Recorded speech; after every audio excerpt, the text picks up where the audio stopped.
시청자 여러분은 안녕하십니까, 박모혁TV입니다. 오늘은 1000cc 리터급 바이크는 이제 사라지는 것인가 물음표. 전세계 최고 레이스가 1000cc를 버렸다. 2027년 재편되는 모토GP와 모토바이크 앞으로의 산업은 어디로 흘러갈 것인가에 대해서 한번 알아보는 시간을 가질 건데, 이 내용 굉장히 깁니다.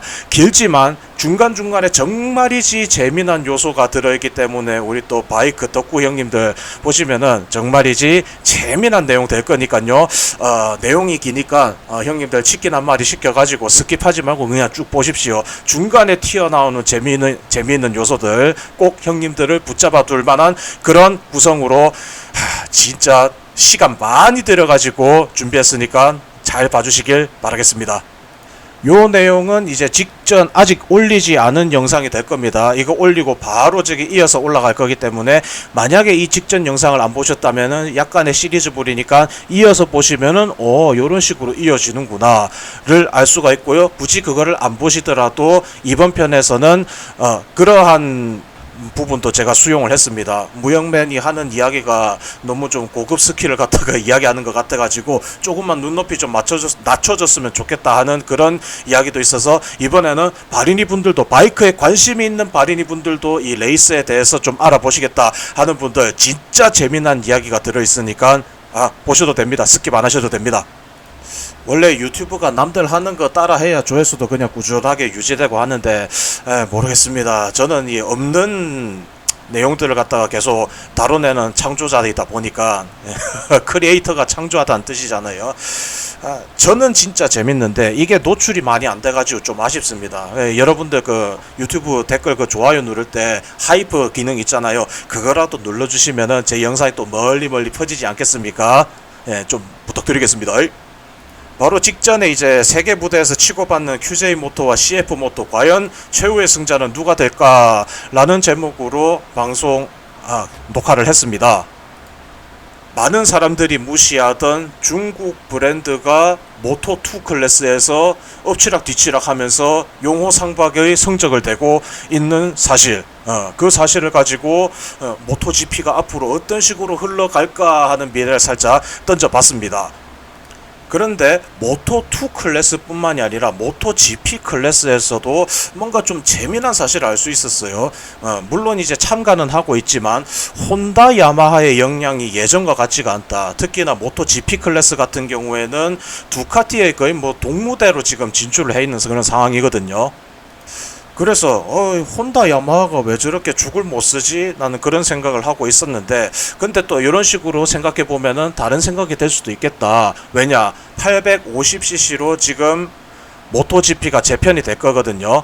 그렇기 때문에 어차피 새로운 엔진 그리고 새로운 기술들이 들어가야 되는데 요거는 좀 나중으로 미뤄도 되지 않을까 하는 그 판단이 있지 않았을까 하는 개인의 생각을 한번 해보겠습니다. 자, 여기서 이제 뭐 모토GP 이야기가 나왔는데, 이 모토GP 이야기가 나오면은 특히 뭐 크루즈나 이런 거 타시는 형님들이 또 좀 뭐 하는 소리야 하면서 가끔 뒤로 가기 누를 때도 있거든요. 할리 타시는 형님들은 이 슈퍼바이크 레이스 이거 잘 안 보시는 분들도 있는데, 근데 형님들 이거를 봐야지만 있지 않습니까?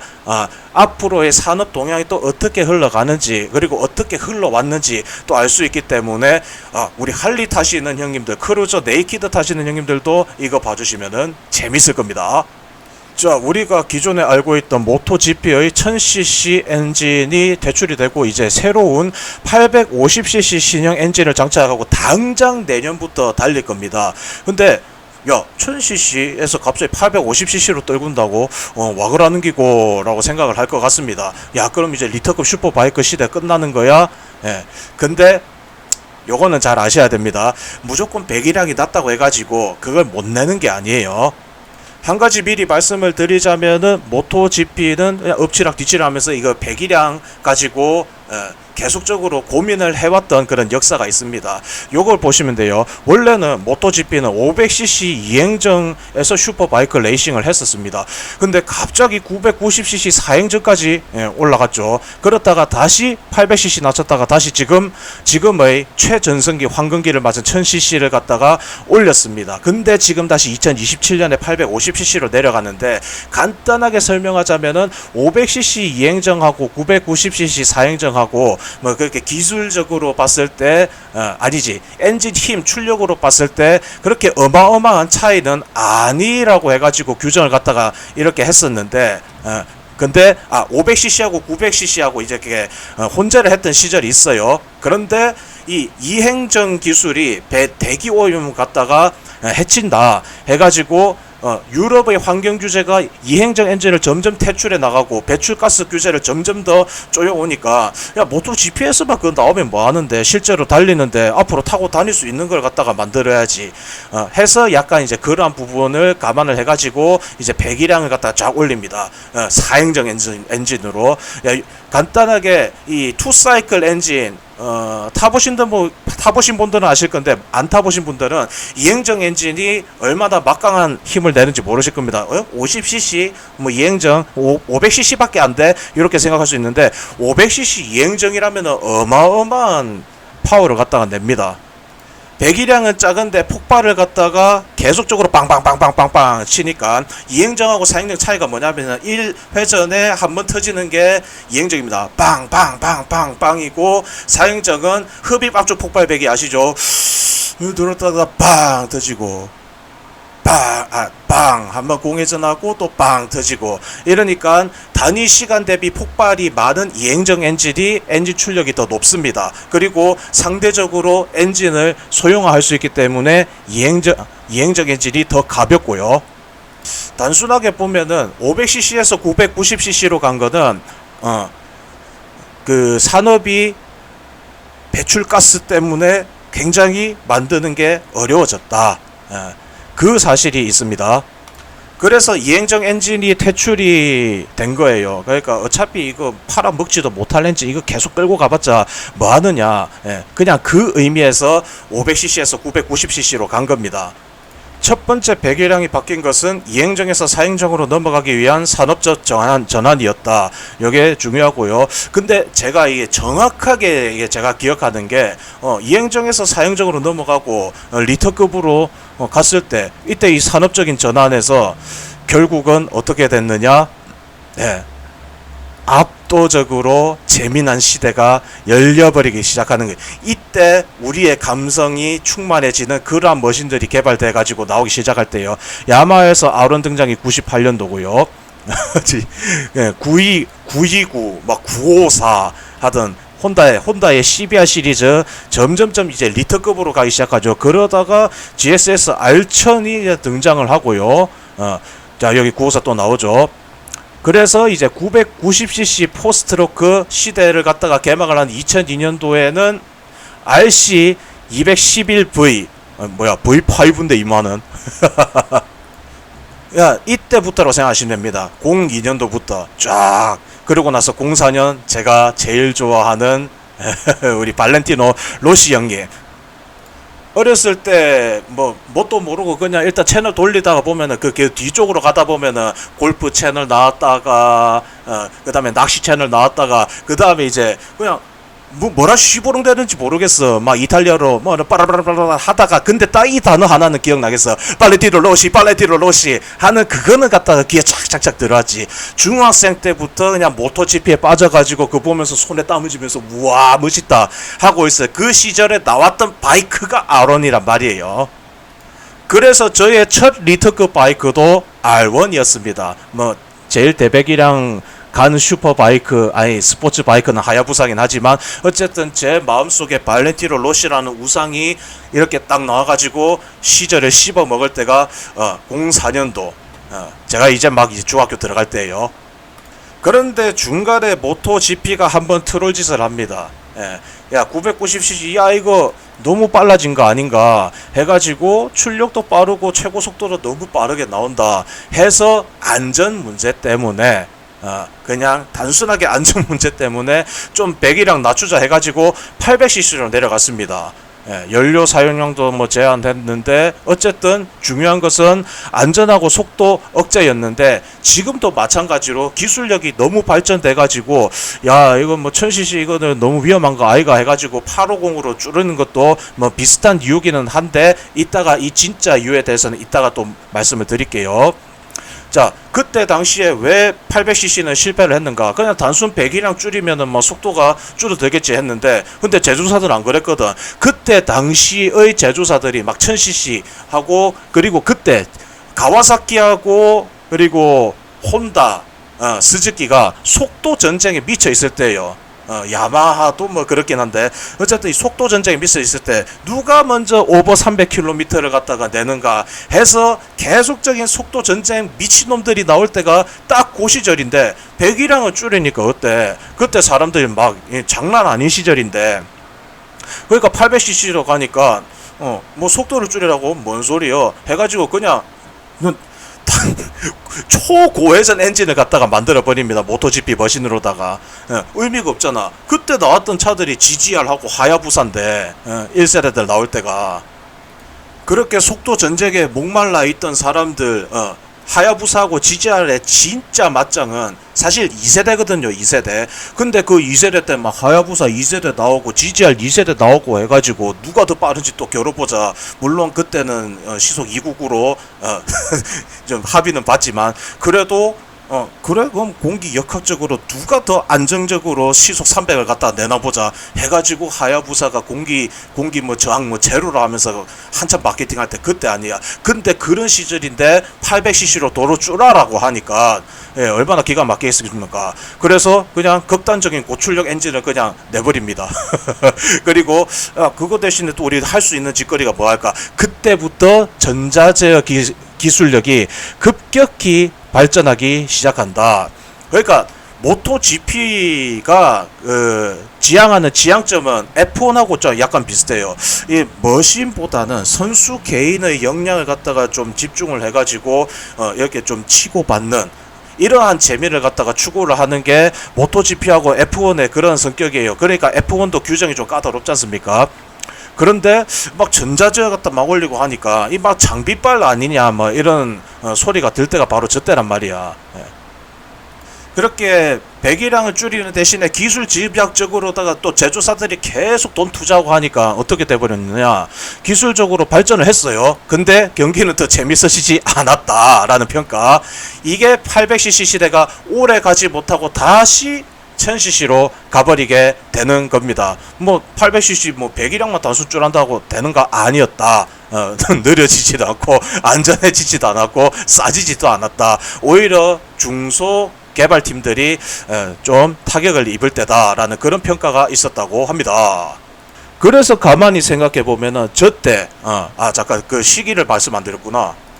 자, 07, 08, 09, 10, 11 이 5년 동안 하는데 잘 생각해 보십시오. 이때 나온 800cc 뭔가 모토GP 머신이라고 했던 거 양산차로 나온 거 기억나는 분 계십니까? 잘 없지요. 유일하게 스즈키가 750 엔진 계보를 있는 뭐 750 4기통 시리즈를 양산차로 만들었는데, 이거는 애초에 스즈키는 스레드 750 엔진이 있었어요. 그러니까 이게 모토GP를 갖다 위해 가지고 만든 게 아닌데 뭐 어쩌다 보니까 뭐 얻어 걸린 거. 근데 생각해 보십시오. 800cc 야, 그 혼다의 그 800cc의 스포츠 바이크가 그래 있었나? 가만 생각해 보면 없어요. 왜 없었느냐? 야, 그리고 가와사키에도 없었어요. 딱 우리가 기억하는 거 그게 있지. R6, 6R, 그리고 600RR. 나머지는 리터급. 왜 800cc 중간이 비지? 뭐 이래 버리는데 양산차로까지 못 이어지고 혼다도 아마 발을 빼지 않았을까. 그래서 이 모토GP의 800cc 대는 나름 실패한 기억으로 그렇게 우리가 기억을 하고 있습니다. 그렇게 본인들이 바보짓을 한 것을 빨리 인정한 것인지 아닌지는 모르겠지만, 자, 2012년도에 다시 1000cc로 올리고 나가지고 26년도까지 지금까지 1000cc 레이싱을 이어왔지 않습니까? 뭐 몇 년이요? 12년부터 뭐 이야 26년까지 10몇 년을 갖다가 그렇게 이어왔는데, 그리고 우리가 기억을 하는 이 슈퍼바이크 레이싱 가장 재밌을 때가 저 때란 말이야. 그러니까 1000cc로 올라온 거, 어떻게 보면은 이 내연기관의 1000cc 리터급 바이크가, 슈퍼바이크가 어떻게 보면은 정답이었다는 거죠. 야마하 R1, 혼다 CBR 1000R, 스즈키 R1000R. 이게 도대체 몇 년간을 갖다가 우라먹었었냐고. 그렇게 장수되는 슈퍼바이크를 갖다가 계속 양산에도 적용하고 모토GP에서도 재미나게 경주를 하고 진짜 모토바이크 황금기였습니다. 황금기. 그때 당시를 기억 못하시는 분들은 저 이 그 추억을 갖다 공유를 못하시겠지만 제가 단언컨대 모토GP 역사상 그리고 모터사이클 레이싱 역사상 가장 재밌었던 순간이 저는 요때로 생각합니다. 2012년도에 다시 이제 그 1000cc로 올리고 그리고 로시가 잠깐 두카티로 갔다가 다시 야마하로 복귀를 했거든요. 그러고 나서 바로 또 우승을 했지. 1000cc 바이크를 타고 이때지 로시, 로렌조, 마르케즈, 페드로사 이 네 사람이 치고받을 때 진짜 역사상 가장 재미있는 슈퍼바이크 챔피언십 그냥 전 대회를 통틀어 가지고 기술력도 제일 올라왔을 때 그때 이 1000cc 바이크를 타고 경주를 했던 그 시절의 영상들 저 아직까지도 잠자기 전에 그 영상들 보면서 잠에 들고는 합니다. 그런데 웃긴 것은 또 이제 모토GP가 또 이제 또 기술의 경쟁을 갖다가 올리기 시작해 가지고 또다시 규정을 추월해 버리기 시작합니다. 뭐 저도 기억하는 게 저도 이제 아론하고 CBR 천하를 탈 때가 2010년도 되거든요. 2010년도 초반대예요. 그때는 천하랄 아론 뭐 이런 차들 나름 다루기 편했습니다. 그리고 쉬웠습니다. 그런데 이게 점점점 뭔가 바뀌어 나가면서 뭔가 요즘 나오는 차들은 뭔가 좀 빡세진 듯한 느낌. 유로 4에서 유로 5로 넘어갈 때는 뭐 아론이 단종되기는 했지만 어쨌든 마지막으로 탔던 2016년 알천알도 조금 이제 다루기가 버겁다라고 저는 생각이 들 때가 그때거든요. 근데 또 그때까지는 괜찮았어. 그런데 모토GP에서 아주 그냥 말도 안 되는 일이 나와버리잖아요. 시속 360을 갖다가 찍어버렸다고. 야, 이거 어떻게 되는 거야? 어떻게든 제주사들이 자기 차들 마케팅적으로 쫙 보여주려면 어쨌든 우승을 해야 되잖아요. 그 우승을 하려면은 또 돈 이빠이 때려 부어 가지고 여기에다가 첨단 전자장비 엄청나게 달고 거기다가 공기 역학도 이제 또 이때 윙렛이 막 추가될 때가 또 이때란 말이야. 윙렛 막 추가가 되고 하는 것들. 이러한 것들이 딱 올라버리니까 시속 360 내버리는데 말 다 했지. 두카티가 제일 문제입니다. 두카티 V4 물론 야마하 빼고 전부 다 뭐 V4기는 했는데 어쨌든 V4 엔진에다가 뭔가 자꾸 정신 나간 짓들을 해버리니까 다운포스도 달고 하니까 뭔가 또 경기가 또 이 장비빨로 되는 거 아닌가. 내가 느꼈던 그 느낌을 갖다가 전 세계 사람들이 느꼈나봐요. 제가 혹시 제 영상을 보시던 분들 중에서 박모유가 모토GP 이야기할 때 두카티의 최근 들어서는 두카티의 동무대가 됐다라고 했던 표현을 기억하시는 분들 계십니까? 지금 두카티의 동무대가 왜 그렇게 되겠어? 미친듯이 돈 때려 부어가지고 그런 식으로 만들어 버리니까 무역이 뿐만이 아니라 옛날에 페드로사, 로시, 로렌조, 마르케즈 이 선수들 막 치고 받으면서 막 바로 진짜 몇 센티미터 단위로 바짝 추격해가지고 가던 그 짜릿한 걸 보는 게 아니라 뭔가 좀 재미가 없어졌다 하는 그런 평가가 있었습니다. 그러니까 팬들의 니즈도 맞아 떨어졌던 거지. 장비빨 말고 좀 선수들끼리 이렇게 좀 근소한 차이로 막 그런 그림을 갖다가 좀 보고 싶은데 그런 그림이 안 나오는 건 아니지만 우리가 왜 그걸 갖다 느꼈는지 모토GP도 조사에 착수를 했고 그 하나의 이유를 갖다가 알게 되는 겁니다. 여러 가지 이유지. 규정을 바꾸는 가장 큰 이유 중에 하나가 에어로 기술 때문에 앞차를 따라가기 어려워졌다. 최고 속도도 뭐 지나치게 올라갔고 여러 가지 이유가 있습니다. 하지만 저는 라이더보다 장치가 더 중요해진다는 이 비판, 이게 진짜 이유라고 생각을 합니다. F1과 같은 의지, 아까 전에 말씀드렸죠. 모토GP가 약간 어떤 성향인지 장비빨이라는 소리를 갖다가 좀 덜하게 하기 위해서, 물론 모토GP가 각 제조사들의 슈퍼바이크들 가지고 경주를 하는 것은 맞아요. 그런데 갭 차이가 많이 나버리면은 노잼 상황이 된다라는 사실도 있기 때문에 이 갭 차이를 줄이려는 그러한 의지로 저는 볼 수가 있을 것 같습니다. 자, 어쨌든 우리가 기억할 것은 과거에 800cc로 내려갔다는 것은 약간의 이 바보짓, 멍청한 선택으로 알고 있는데, 그럼 다시 850cc로 줄이면은 이 똑같은 짓 하는 거 아니야? 라고 생각할 수도 있죠. 하지만 이번에는 다릅니다. 2007년처럼 엔진 크기만 줄이는 방식이 아니라 보호를 갖다가 제한을 하게 됩니다. 보호 81에서 75로 이게 작아지는데, 이게 뭔 뜻이냐면은 극단적으로 고회전을 갖다가 제한을 한다는 거예요. 아무리 기술력이 좋아져도 이 보호를 갖다 줄여버리면은 이게 이게 물리적인 그 기술적인 제약이 걸리기 때문에 극단적인 고회전을 하면서 그렇게 출력 뻥튀기를 갖다가 할 수가 없다는 거예요. 연료 탱크 용량도 줄어들고 100% 비화석 연료 사용, 그러니까 바이오 퓨엘을 갖다가 말하는 거예요.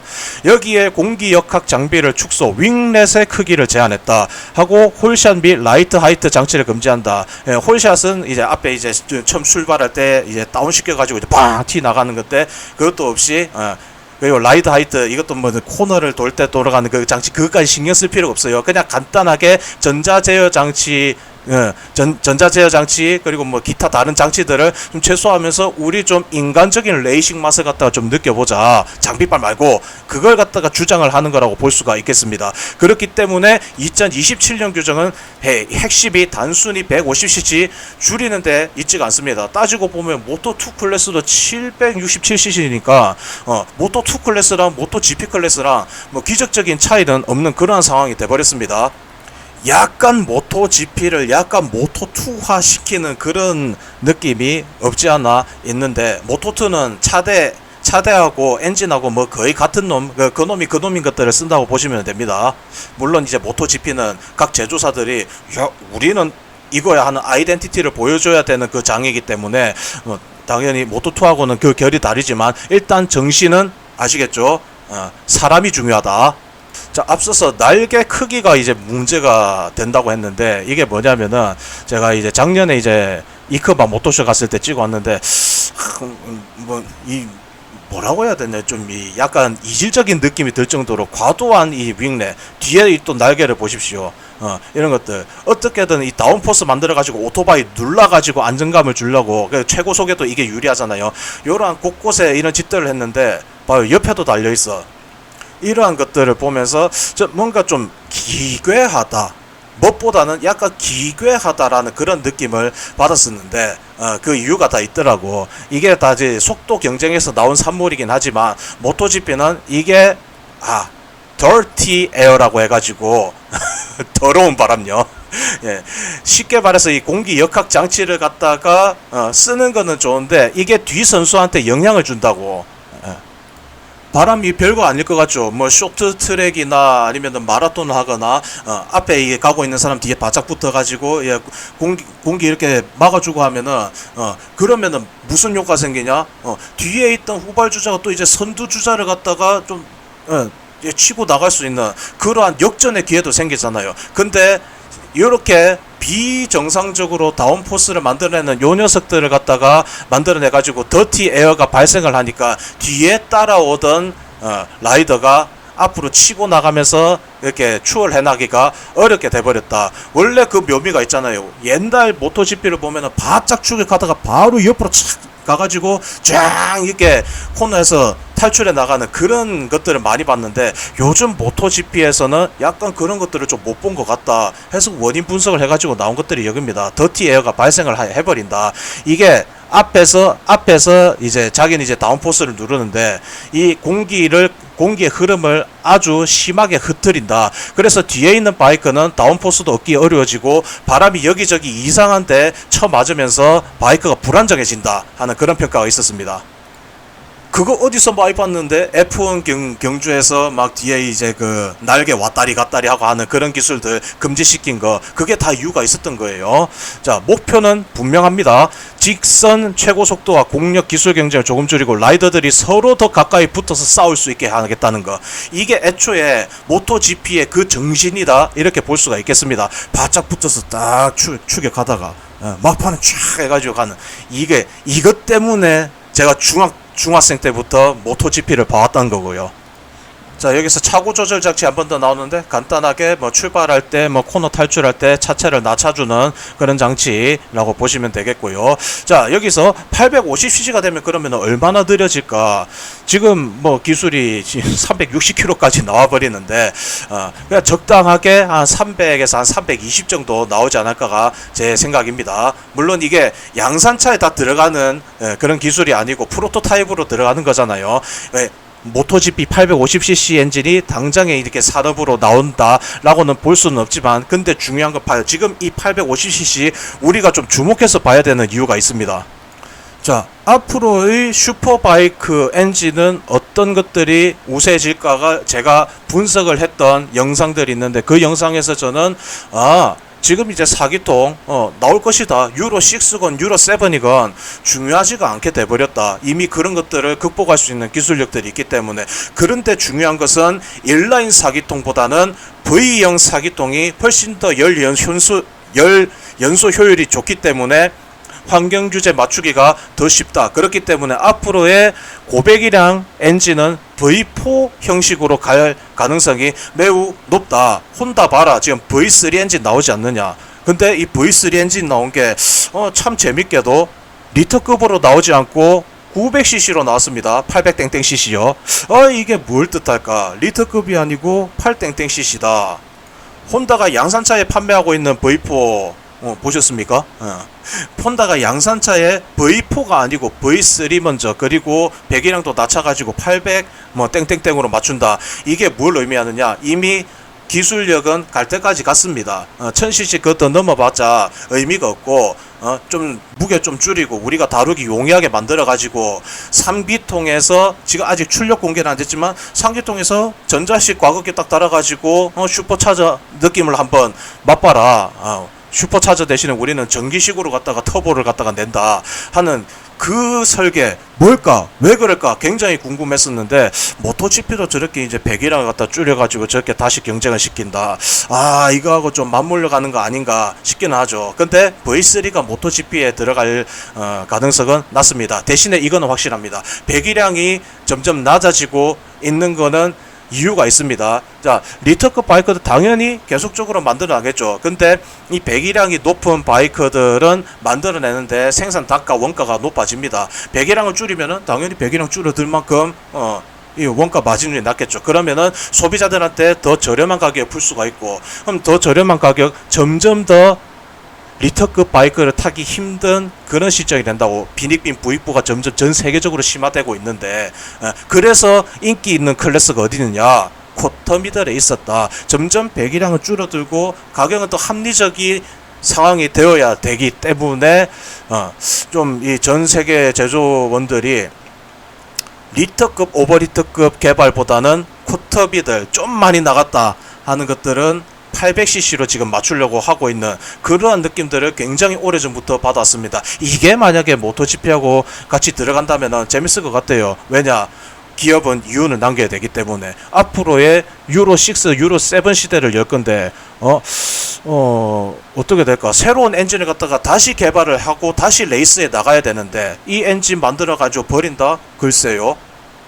야마하가 V4로 갔다가 바꾼 그 시점을 보면은 알 수가 있습니다. 야마하가 V4 M1 이거 작년에 발표해가지고 작년에 프로토타입으로 이제 시험 들어갔단 말이야. 당연히 지금 모토GP를 나가야 되기 때문에 1000cc로 나갔고요. 근데 지금 1000cc로 해가지고 모토GP 나갔는데 단 1년 만에 지금 도로 지금 850cc로 가야 돼. 왜 그럴까?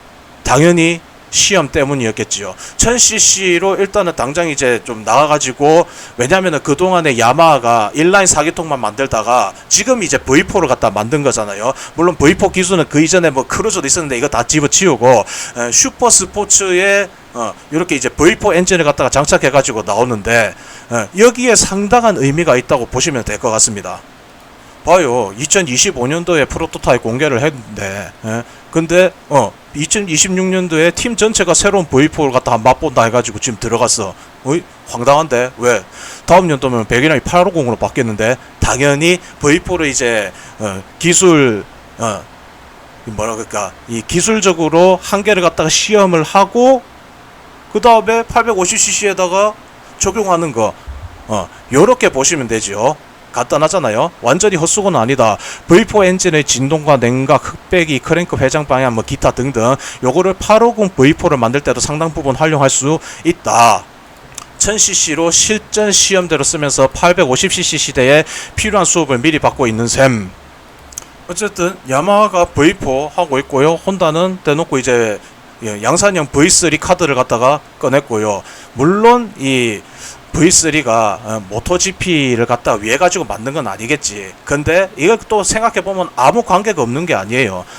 왜냐, 시대는 바야흐로 대유로 6 시대가 곧 도래를 할 겁니다. 그 상황에서 혼다가 지금 아직 양산차가 나온 건 아니지만 계속 V3 매년마다 V3를 갖다 내고 있잖아요. 올해 진짜 V3 완성차 하반기에 그 공개 안 하면은 니 혼다 두드려 맞을지도 모른다 진짜. 니들은 지금 떡밥을 몇 년치 하고 있는지 모르겠는데, 근데 중요한 거는 그래퍼를 보는 혼다의 입장에서 이 시대를 갖다가 준비를 안 한 게 아니겠죠. 27년도에 나온다. 야, 근데 25년 말까지 이렇게 조용히 있었다. 그러면은 딱 누가 봐도 지금 혼다가 지금 프로토타입 만들어 가지고 다 이제 카울까지 완성한 상태야.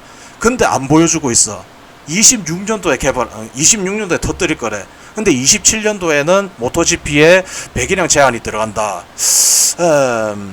그렇죠. 요거는 그냥 혼다의 그 큰 그림만 살짝 한번 봤다고 볼 수가 있겠습니다. 근데 여기에 혼다가 어떠한 더 큰 그림을 그려놨는지는 이따가 말씀드릴게요. 진짜 재밌게 맞아 들어가지거든.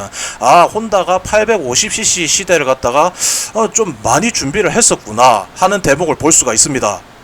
그게 바로 7월 달에 발표된 건데, 예, CF 모토. 제가 이전 시간에 이제 CF 모토에는 알론소, QJ에는 오르톨라 선수가 있다고 했거든요.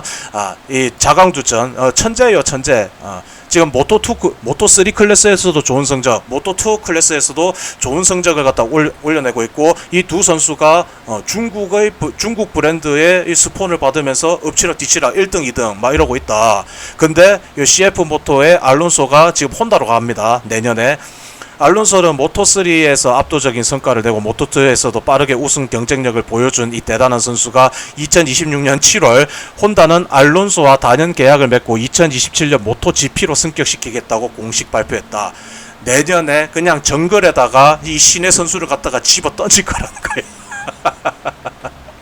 어떤 혼다 팀에 배치될지는 아직 확정은 안 됐는데, 일단은 중요한 거는 내년에 뭔가 많이 바뀝니다. 850cc도 머신이 새로 바뀌고, 기존의 고인물들도 1000cc 빠이빠이 하고 새로운 850cc 각 제조사들로부터 받아가지고 레이스를 할 건데, 그 정글 같은 혼돈의 카오스에 이제 신의 선수가 혼다의 스폰을 받고 갑니다. 근데 혼다 스폰 받기 전에 CF부터 스폰을 받고 있었다.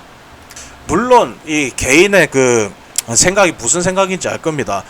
당장의 CF 모토가 내년에 2027년도에 모토GP에 참전한다고 한 적은 없습니다. 그렇기 때문에 이 선수도 어쨌든 모토GP 승격해가지고 또 이제 경쟁을 해봐야 될 거 아닙니까? 쟁쟁한 선수들하고.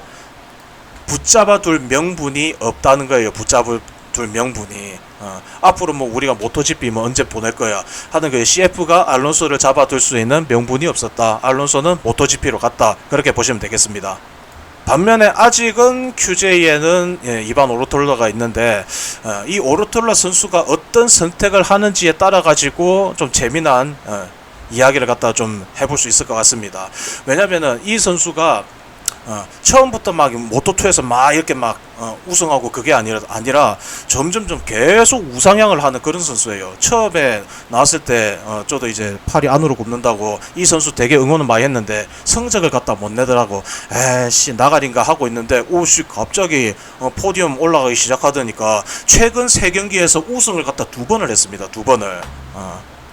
확실히 떡잎이 다른 저 씨앗을 보고 스폰을 한데 아주 잘했다고 저는 생각을 하고 있어요. 그런데 중요한 것은 이 선수도 모토GP로 승격을 할 수도 있잖아요. 근데 지금 아직까지 다른 행보를 보이지가 않고 있고, 앞으로의 행보가 굉장히 중요할 것 같습니다. 일단은 뭐 이 선수한테 두 가지 방법이 있지. 일단은 모토2에 잔류해가지고 챔피언 내년에 한 번 더 도전할래 해가지고 진짜 챔피언이 돼버리면 이거 평생 커리어에 남는거든.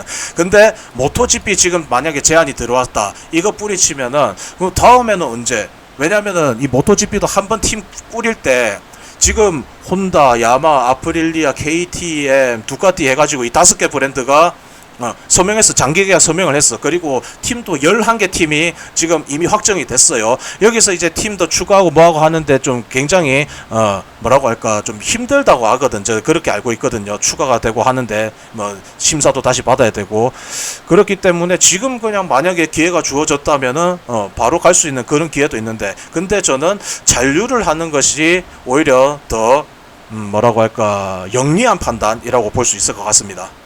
그러니까 내년 2027년도 모토GP는 진짜 아사리판이 될 수도 있어요. 자, 머신들도 각 제조사들 새로운 머신들 다 들어와야 되지.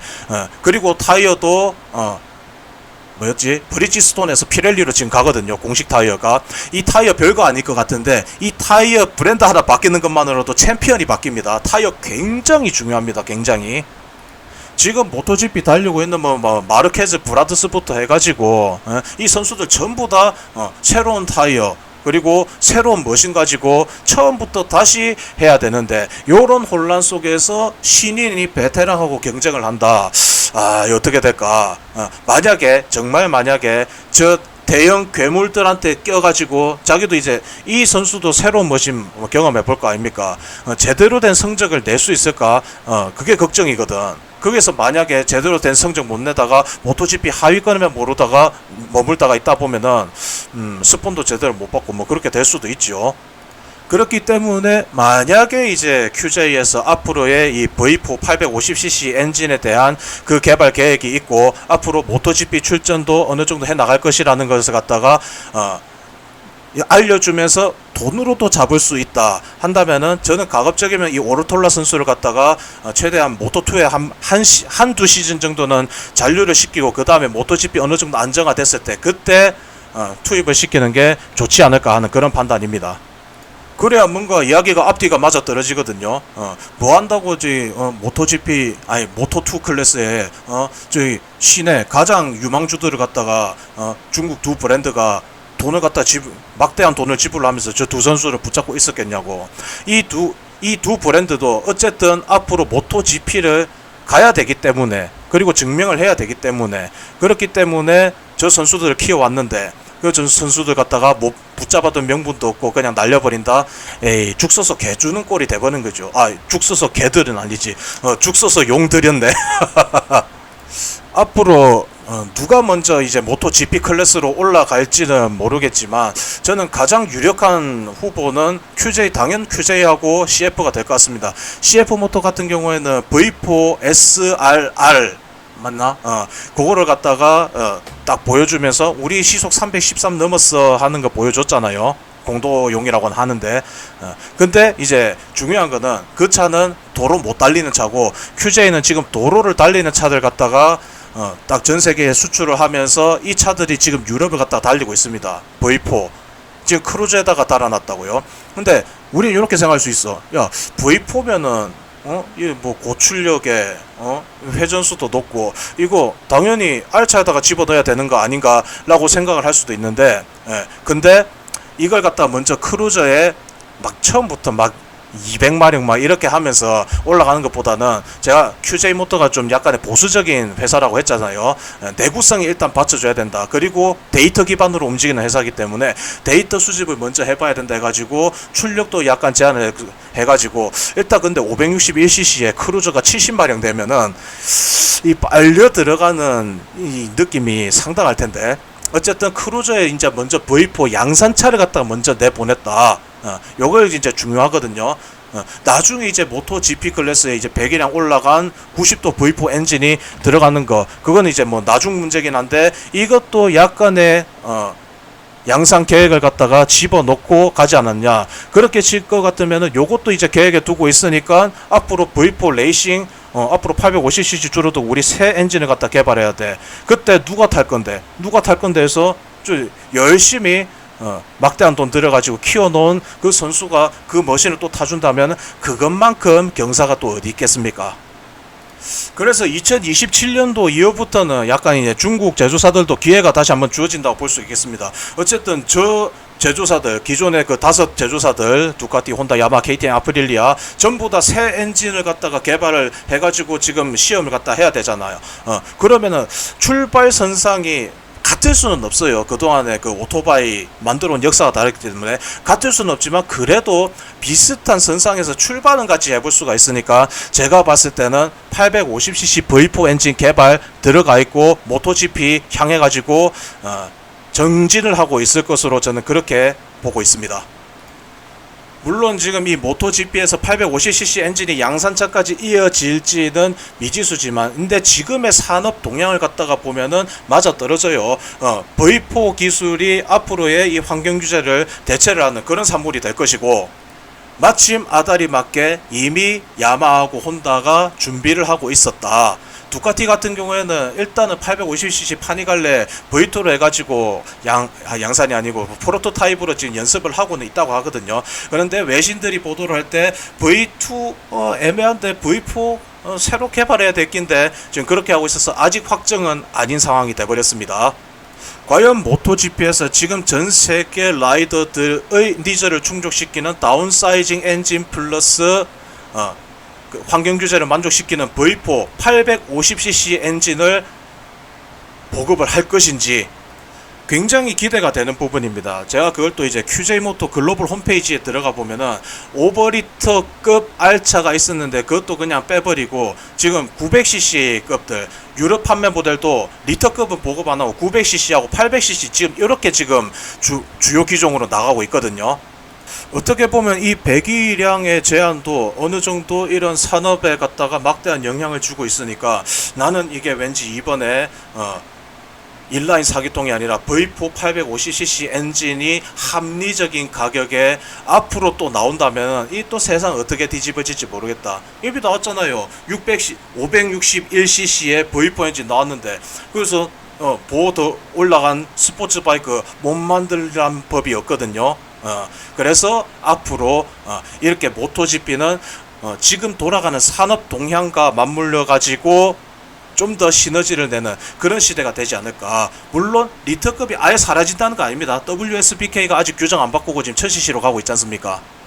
하지만 이것만큼은 확실합니다. 리터급 슈퍼바이크에다가 돈을 지불을 할 수 있는 사람들은 점점 줄어들어가고 쿼터미들로 가든 그 시대가 와 있는 것은 사실입니다. 그렇기 때문에 모르겠어. 진짜 리터급 바이크 또 이제 한번 사라졌었잖아. 아우런 빠이빠이 빠이짜이젠 했잖아. 판도라의 상자는 까봐야 알겠지만 어쨌든 최근에 흘러가는 이런 동향들은 앞으로의 모토GP의 계획하고 맞물려 가지고 재미난 이런 유추들을 해볼 수 있었던 시간이었습니다. 긴 시간 동안 따라와 주셔서 정말 감사드리고요. 다음 시간에도 더 재미난 내용 가지고 찾아뵙도록 하겠습니다. 이 내용들 무역이가 하지 않은 많은 내용들도 제 블로그에 또 담아놨으니까 블로그 한번 와가지고 탐방해 주시면 감사하겠고요. 또 다음 시간에 만나도록 하겠습니다. 이상무역이었습니다.